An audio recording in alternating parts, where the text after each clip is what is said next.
Hey, you guys, what's going on? Thanks for listening to us or watching us on our Facebook page, or if you happen to be watching on YouTube, either or. Thanks a lot. Of course, thanks for listening to the 2 Minute Drill at 2minutedrill.lexy.com. We'll have our Week 10 preview coming up, and so some interesting games, of course, and so we'll have that not too long after this, and go from there. We're going to kick it off, of course, with Baltimore and Atlanta. So that brings us to the pick segment. Second week that we're doing this, our Week 10 picks, and for the season, not bad for the season. I was 9-4 last week, so pretty good. Got burned in a couple of places I didn't think I would, but 77-53 overall. So I'm at least somewhat, for the most part anyway, I'm happy with that. So here we go. Week number 10, and I'll start with Baltimore and Atlanta, and I'm going to go with Baltimore here. Now, I went with Baltimore last week because they were at home against Miami. I went against my cardinal rule of home field being the most overrated factor in professional sports. I went against that last week for Baltimore. They, it proved me right, so I'm going to stick with Baltimore this week over the Falcons. I think the Falcons probably have a little more to show before you can consider them a serious contender to come out of the NFC. So we'll see. But I'm going with Baltimore here this week. Buffalo and Detroit. I got burned by Buffalo last week. I took them last week and lost, but I'm going to take the Bills again here. The Lions never win on the road, so I'm going to take Buffalo. If they don't win here, they're probably not going to. So this would be the week, I would think, if you're going to take Buffalo, to do so. Minnesota and Chicago. The Vikings on the upsurge. Favre maybe still has a little bit left in the tank, so I'm gonna go with the Vikings here over the Bears, even though the game is in Chicago.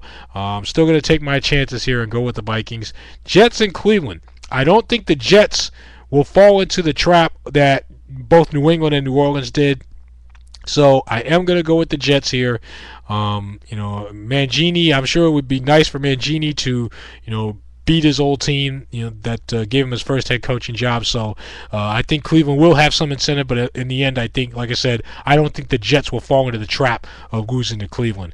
Now, Indianapolis and Cincinnati, I'll take the Colts here, of course. So we'll skip right along. Tennessee and Miami.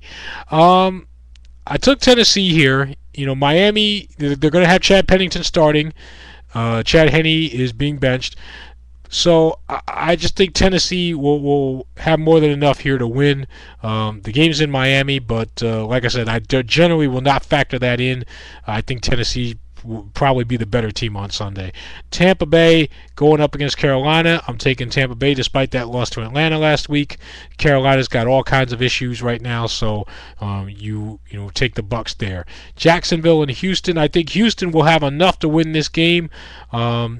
Jacksonville probably won't be a pushover. This will probably not be an easy game for Houston, but I still think they got enough to win this one and move on, so I like the Texans there. Kansas City and Denver. I like Kansas City. I think they'll take this one. Denver's kind of going in the tank, so if you had said to me at the beginning of the year, if you asked me about this game, I would have picked Denver, hands down. But Kansas City, if we are who they think they are, at 5-2, they'll win the game.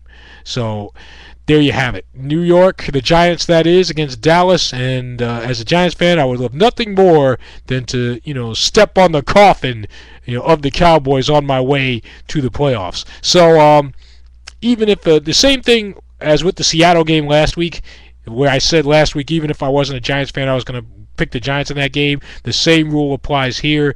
Dallas coming in with a new coach. Now, the only thing that may go in Dallas's favor is that, with Jason Garrett taking over, who knows what he's going to tell that team?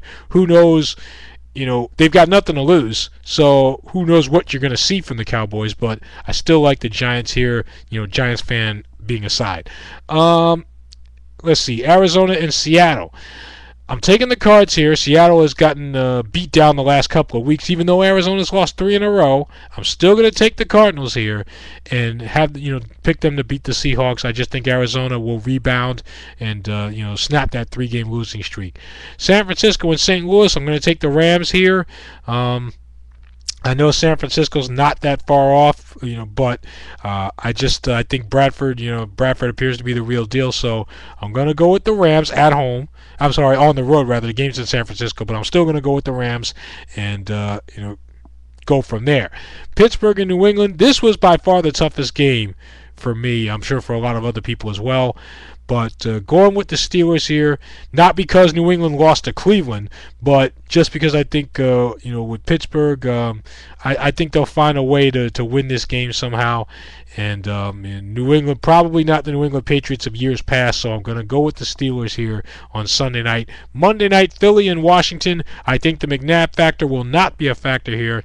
And I think Philly with Vic and Cobb laying in the backdrop, I think they will roll on here. I mean, probably won't be a blowout by any means, but I do think Philly will have enough to win the game. So there you have it, Week 10.